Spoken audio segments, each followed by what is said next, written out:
여러분 상상해 보셨습니까? 2년 전 150만 원에 줄 서서 사던 팬트가 지금 80만 원에도 안 팔리는 상황을 가격을 절반 넘게 깎았는데도 문의조차 없습니다. 가격 제한 문의만 며칠째 들어와요. 골프채 풀세트 100만 원, 로드바이크 120만 원. 신품 살 때의 절반도 안 되는 가격인데 며칠째 연락이 없어요. 당근마켓은 지금 눈물의 투매 전쟁터가 됐습니다. 2026년 1월 한국 중산층이 30년간 즐기던 취미들이 동시에 무너지고 있습니다.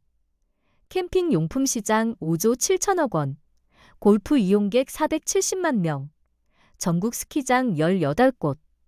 이 거대한 산업들이 지금 이 순간에도 붕괴되고 있습니다.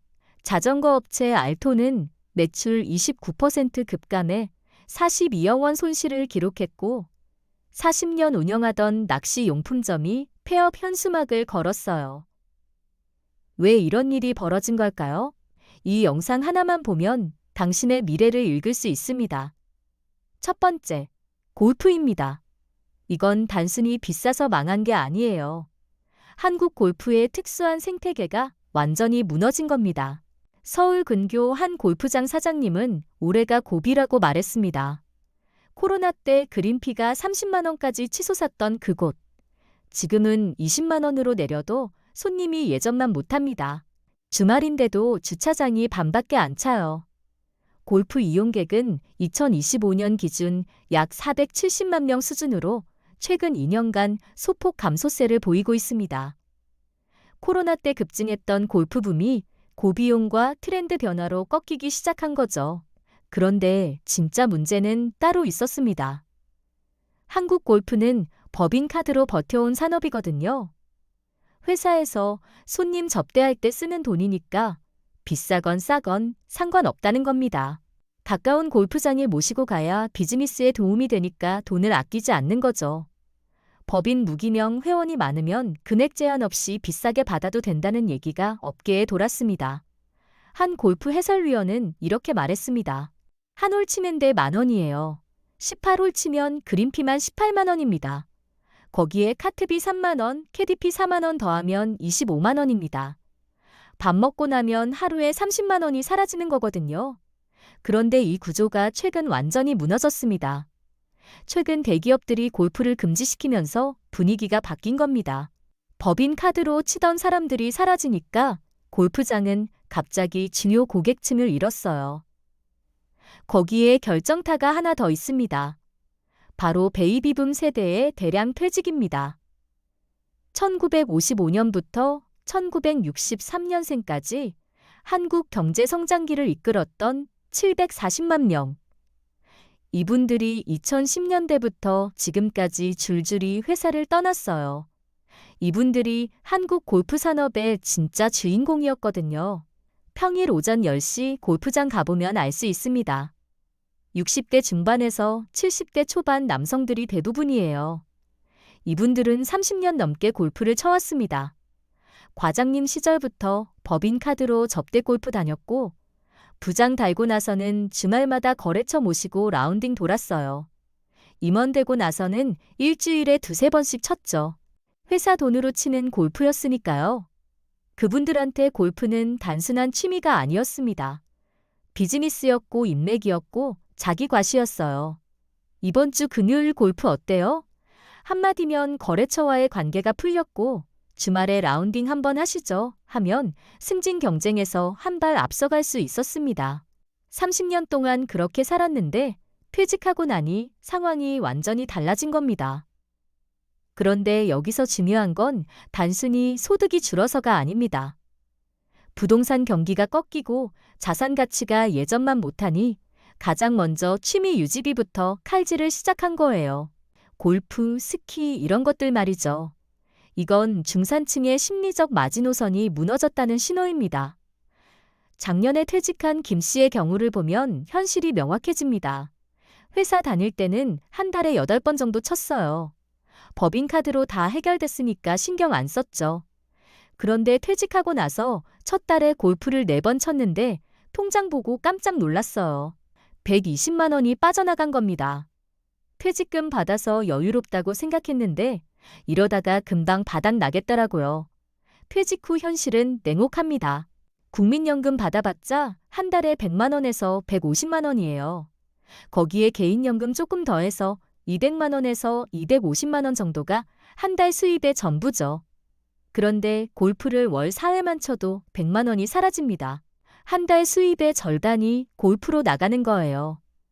집 관리비, 통신비, 식비, 의료비 생각하면 도저히 감당이 안 되는 겁니다.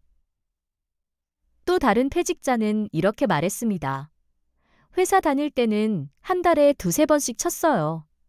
많이 치는 건 아니었지만 그게 유일한 스트레스 해소였거든요. 골프장 가면 친구들도 만나고 운동도 되고, 그런데 퇴직하고 나니 그것조차 사치가 됐어요. 한 번에 30만 원씩 나가는데 어떻게 치겠어요?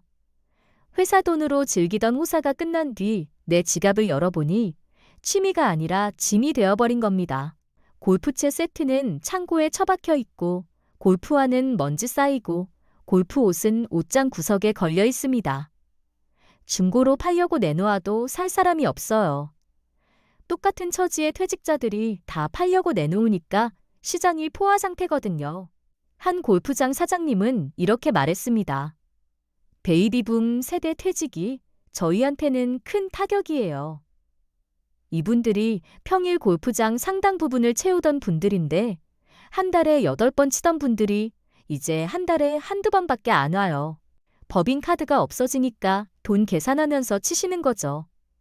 더 안타까운 건 이분들이 젊은 세대한테 골프를 물려주지 못했다는 겁니다.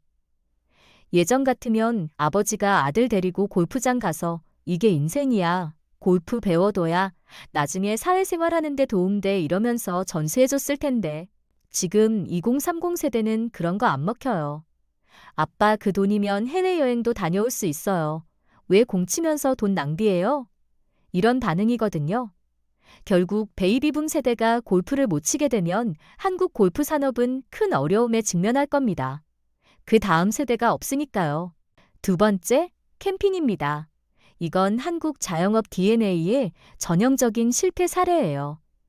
캠핑 시장은 2019년 3조 7천억 원에서 2023년 5조 7천억 원으로 급성장했습니다. 캠핑장 매출도 1조 5천억 원까지 치솟았어요. 숫자만 보면 대박 산업이죠. 그런데 문제가 있습니다. 신규 유입이 끊기면서 개인당 지출액이 떨어진 겁니다. 5년 전에는 1인당 연간 150만 원씩 캠핑 용품에 썼는데 2023년에는 100만 원으로 줄었어요. 기존 캠퍼들은 장비 다 갖췄으니 더 이상 안 사고 새로 시작하는 사람은 급격히 줄어든 거죠. 여기서 캠핑장 사장님들이 치명적인 실수를 합니다. 배짱 장사를 시작한 겁니다. 오토 캠핑장 기준으로 몇 년 전까지 3만 원, 4만 원 하던 게 지금은 5만 원에서 7만 원으로 올랐어요. 더 황당한 건 꽤 많은 캠핑장이 1박은 안 받고 무조건 2박만 받는다는 거예요. 카드 결제도 안 되고 현금이나 계좌 이체만 된다고 하고요. 소비자원 조사를 보니 어쩔 수 없이 2박을 예약했던 소비자가 42%나 됐습니다. 직장인들은 1박도 시간 내기 어려운데 2박을 강요하는 거죠. 그러면 어떤 분들은 이렇게 말합니다. 내 땅에서 내 마음대로 장사하는데 뭐가 문제냐? 맞는 말이에요. 하지만 버블이 터지는 건 한순간입니다. 우리나라 자영업 DNA를 보면 알 수 있죠. 뭔가 잘 된다 싶으면 우르르 몰려드는 겁니다. 최근 토지 규모 캠핑장 연출이 화제가 됐어요. 주 2회 운영에 월 매출 1,500만 원이라는 거예요. 캠핑장 자영업이 요즘 엄청 뜨고 있습니다. 전국 야영장이 3,700개를 넘었다고 해요. 사상 최대치죠. 그런데 제가 정말 마음 아픈 게 뭐냐면 남들이 좋다고 할 때 들어가서 돈 번 사람 보기 어렵다는 겁니다. 이럴 때 제일 이득 보는 사람은 캠핑장 팔고 나오는 사람이에요. 일본이 우리보다 몇 년 먼저 캠핑 붐을 맞았는데 지금 어떻게 됐을까요? 스노우피크라는 캠핑 브랜드가 있습니다. 일본에서 잘 나가던 회사인데 시총 4,000억 원대 회사였어요. 그런데 지금은 순이익이 99.9% 줄어들었습니다. 몇백억씩 벌던 회사가 영업이익 1,000만 원까지 떨어진 거예요. 일본 캠핑 붐이 1년 반 만에 순식간에 증발했거든요. 갑자기 캠퍼들이 사라지니까 중고 용품 가게에 상품이 엄청나게 쌓이기 시작했고 산까지 사서 캠핑장 만들었던 분들은 난감한 상황이 됐습니다. 한국도 똑같은 길을 걷고 있어요. 중고 시장에는 2년 전 150만 원에 줄 서서 사던 텐트가 지금 80만 원에 올라옵니다. 원가의 절반 넓게 깎았는데도 가격 제한 문의만 들어와요. 배짱 장사와 과잉 공급. 이게 캠핑 산업이 흔들리는 진짜 이유입니다. 세 번째, 스키장입니다. 이건 기후 위기와 인력난이라는 이중 충격이에요. 3인 가족이 3박 4일 스키 여행 다녀오면 약 170만 원이 듭니다. 월급 한 달치가 거의 사라지는 거죠. 그런데 더 충격적인 건 손님보다 직원이 먼저 도망친다는 겁니다. 지난 겨울 스키장 찾았던 사람들은 이상한 경험을 했어요. 리프트가 멈춰 있고 안전요원은 보이지 않고 식당은 점심시간인데도 문이 닫혀 있었거든요. 전국 대부분 스키장이 같은 상황이었습니다. 일할 사람이 없는 거예요. 리프트 운영 직원 얘기를 들어보면 답이 나옵니다. 최저시급 받으면서 영하 10도에서 하루 종일 서 있어야 하는데 누가 하겠어요? 흥미로운 건 2022년에서 2023년 시즌 스키장 방문객은 오히려 증가했다는 겁니다. 일부 스키장은 전년 대비 20%에서 49%까지 방문객이 늘었어요. 코로나 이후 회복세를 보인 거죠. 그런데도 스키장이 어려운 이유가 뭘까요? 바로 인력난과 운영비 폭등 때문입니다. 설상가상으로 처우마저 나빠졌습니다. 스키장 운영사들이 수익성 악화로 인건비를 줄이기 시작한 거예요. 정규직은 계약직으로 바뀌고 계약직은 단기 알바로 대체됐습니다. 경력 있는 전문 인력들은 하나둘 떠났고 리프트 정비사나 슬로프 관리사 같은 전문직에 경험 없는 단기 알바가 투입됐어요. 당연히 서비스 품질은 곤두박질 쳤죠. 악순환이 시작된 겁니다. 직원 부족하니까 서비스 엉망이고 서비스 엉망이니까 손님 불만 폭발하고 불만 쌓이면 재방문 떨어지고 재방문 떨어지니까 수익성 악화되고 수익성 악화되니까 인건비 더 줄이는 구조죠. 그런데 여기에 결정타가 하나 더 있습니다. 기후 위기입니다. 한국 스키장이 왜 비싼지 이해하려면 한국 겨울이 어떻게 생겼는지 알아야 합니다. 스키장 만들려면 높은 산, 추운 날씨, 눈이 필요한데 한국은 세 가지 모두 부족하거든요. 국립기상과학원에 따르면 지난 100년 동안 한국 겨울은 18일이나 짧아졌어요. 일본 홋카이도는 겨울 내내 천연눈이 쏟아져서 별도로 눈 만들 필요가 없는데 한국은 강원도 산간 지역도 거의 100% 인공눈에 의존해야 합니다. 인공눈 만드는 과정은 돈 먹는 하마예요. 대형 제설기 한 대를 하루 종일 가동하면 일반 가정집 10배 넘는 전기를 먹습니다. 한전이 2022년부터 전기요금을 연이어 올렸고 산업용 전기요금은 2년 사이 약 40% 상승했어요. 여기에 기후변화가 겹쳤습니다. 기온 올라가니까 제설기를 더 오래 돌려야 하는 거예요. 10년 전에는 밤에만 제설기 돌려도 됐는데 지금은 새벽부터 오전까지 때로는 낮에도 돌려야 합니다. 스키장 하나를 한 시즌 운영하는데 전기요금만 수십억 원 들어가요. 대형 스키장은 한 시즌 전기요금이 100억 원 넘기도 합니다. 문제는 이게 스키장 사장들 잘못이 아니라는 겁니다. 기온 오르는 건 그들이 막을 수 없고 전기요금 오르는 것도 어쩔 수 없거든요. 방문객은 늘었는데 인력난과 운영비 폭등으로 수익성은 악화되는 역설적 상황. 이게 스키장이 흔들리는 진짜 이유입니다. 네 번째, 자전거입니다. 이건 과도한 프리미엄 전략의 실패예요. 코로나 때 자전거 관련 주식이 15% 이상 급등하며 상한가 기록했던 게 엊그제 같은데 지금은 완전히 다른 풍경이에요. 알토는 최근 매출 29% 급감해 42억 원 손실을 기록했습니다. 삼천리는 흑자를 유지하고 있지만 일부 프리미엄 브랜드들의 실적 악화가 두드러지고 있어요. 프리미엄 자전거 브랜드 스캇은 판매 감소와 재고 과다로 최대 40% 눈물의 할인 판매에 나섰는데 2,100만 원대 제품이 1,700만 원대에 팔리고 있어요. 자전거 한 대 가격이 거의 중고차 가격이거든요. 여기서 핵심은 이겁니다. 진입장벽을 너무 높게 만들었다는 거예요. 로드바이크는 자전거 자체 가격도 비싸지만 헬멧, 고글, 신발, 옷 등 전반적으로 돈이 많이 듭니다. 제대로 하려면 초기 비용 100만 원 이상 각오해야 해요. 국내 자전거 시장에서 지나친 가격 인상과 각종 용품 가격 올리는 바람에 너무 큰 진입장벽 만들었거든요. 그러다 보니 현재 많은 분들이 러닝으로 넘어갔습니다. 러닝화 하나면 되니까요. 거기에 직구가 너무 쉬워진 것도 문제예요. 과거에는 자전거 하나 구매하려면 무조건 근처 샵으로 달려갔는데 이제는 핸드폰으로 너무 편리하게 주문할 수 있거든요.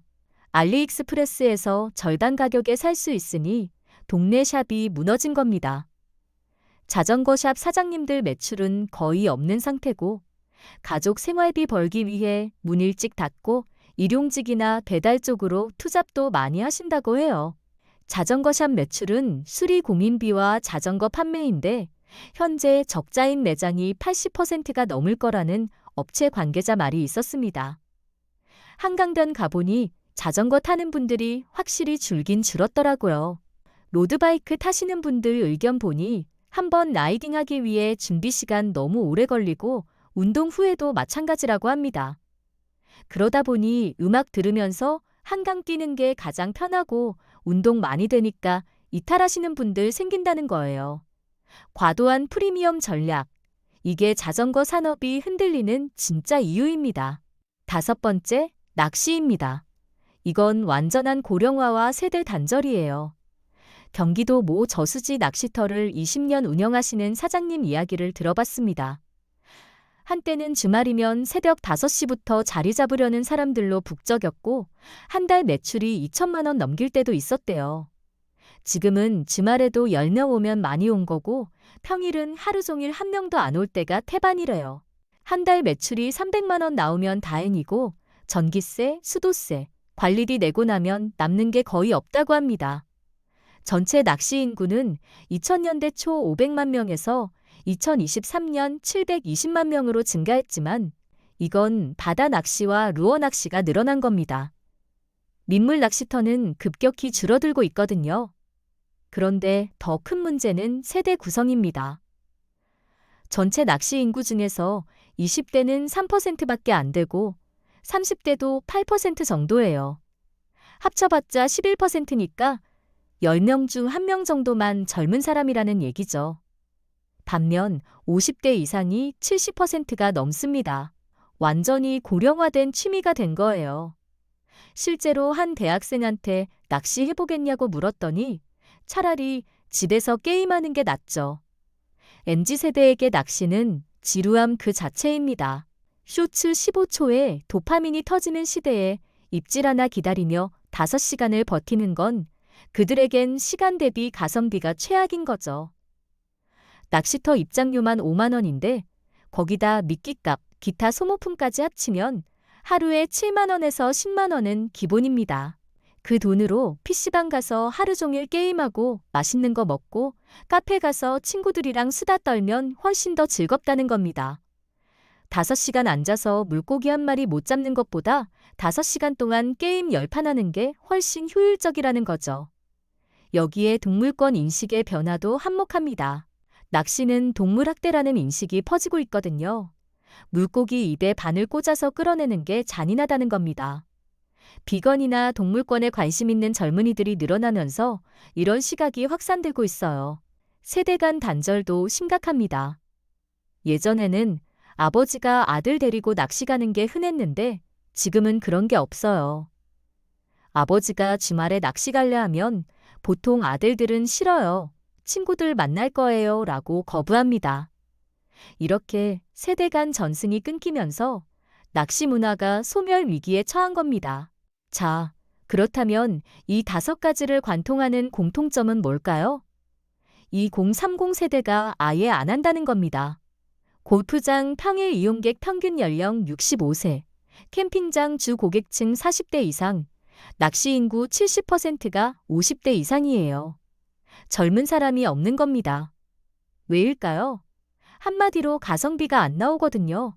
골프 한 번에 30만 원이면 동남아 항공권 값이고 캠핑 2박에 15만 원이면 깔끔한 호텔에서 자는 게 낫고 낚시터에서 5시간 앉아있을 시간에 PC방 가면 훨씬 재밌습니다. 라이프 스타일 자체가 바뀐 거예요. 결국 양극화가 심해질 겁니다. 회원제 골프장 연회비 1억 원, 1박에 50만 원짜리 프리미엄 캠핑장, 해외 원정 스키 투어. 이런 시장은 오히려 성장하고 있습니다. 부유층은 여전히 골프 치고 캠핑 가고 스키하거든요. 문제는 적당히 즐기던 중산층입니다. 캠핑장도 마찬가지입니다.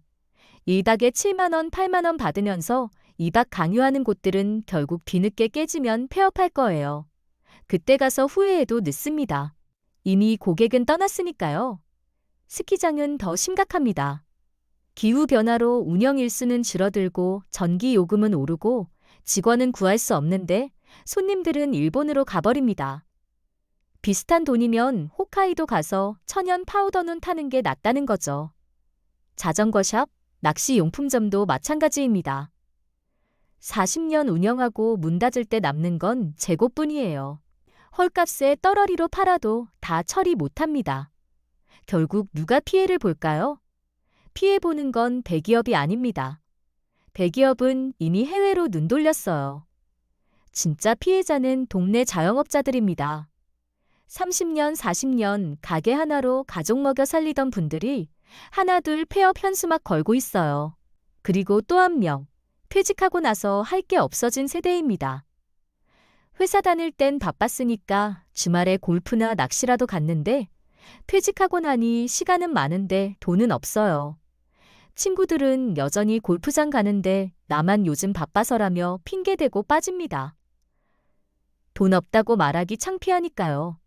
그렇게 모임에서 하나둘 밀려나고 집에서 TV만 보다가 하루가 가는 겁니다. 한 심리상담사는 이렇게 말했습니다.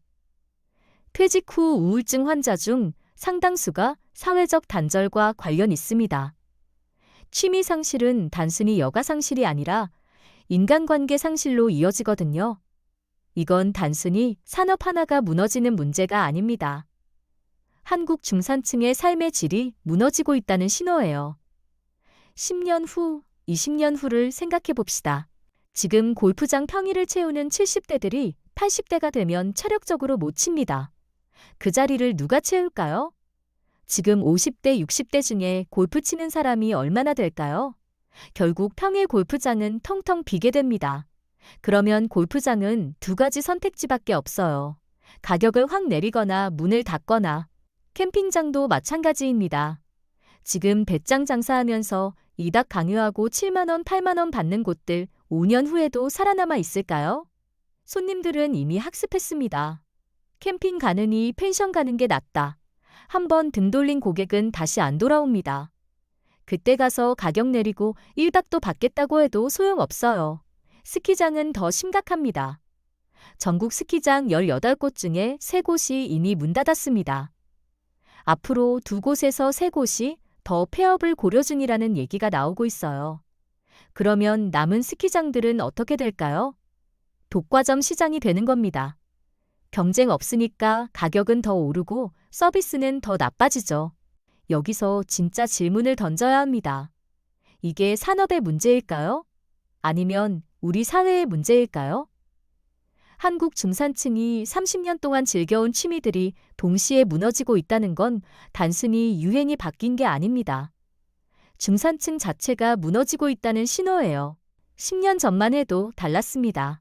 직장 다니는 가장이면 한 달에 한두 번 골프 치고 여름 휴가 때 가족이랑 캠핑 가고 겨울엔 스키장 다녀올 여유가 있었어요. 부자는 아니지만 이 정도는 할 수 있다는 자부심이 있었던 거죠. 그게 중산층이었습니다. 그런데 지금은요. 물가는 치솟고 월급은 제자리인데 살기 좋은 곳의 집값은 천정부지로 올랐고 자녀 교육비와 노후 준비까지 생각하면 내전은 제일 먼저 포기해야 하는 사치가 됐습니다. 젊은 세대는 아예 시작도 못하고 지금 일하는 3040 세대도 부담스러워서 줄이고 있어요. 한 달에 한두 번 치던 골프도 이제는 1년에 한두 번으로 줄었고, 그러다 보니 모임에서도 자연스럽게 밀려납니다. 퇴직하면 더 심각합니다. 연금 받아봤자 생활비로 다 나가는데 취미생활은 꿈도 못 꿉니다.